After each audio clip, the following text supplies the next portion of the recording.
Okay guys,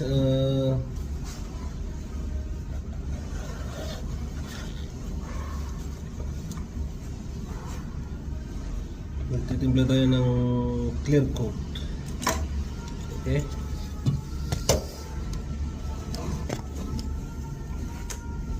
Ang gamit natin clear coat, ito 8125 under PPG pa rin yan.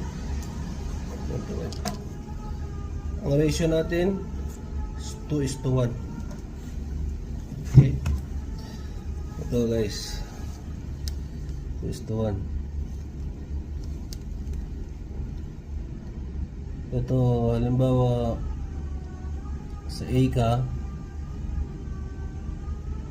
ito yung clear coat nya, ito yung hardener, tapos yung thinner mo dito sa pinakalas, hindi dito sa pangalawa.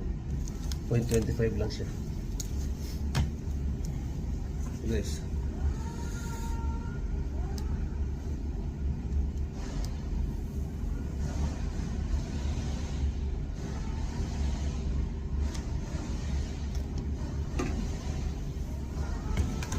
Bali, di yung ginamit ko kasi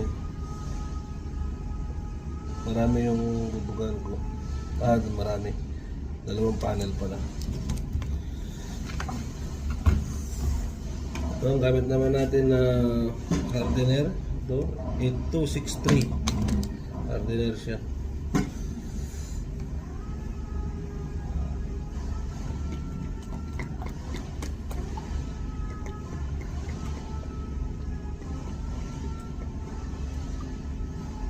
Okay. Worst hardener, 0.25 tayo ng thinner. Ano guys, konti lang ang thinner natin.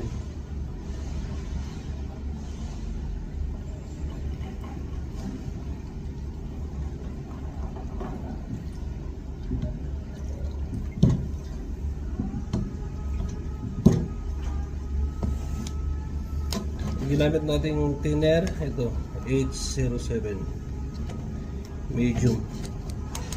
Pero kasi slow, depende sa temperature ngayon ng klima.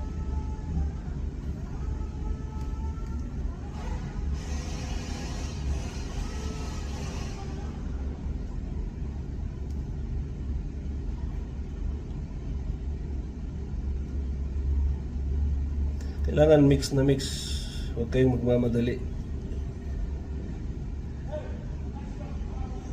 Yan ang sikreto ng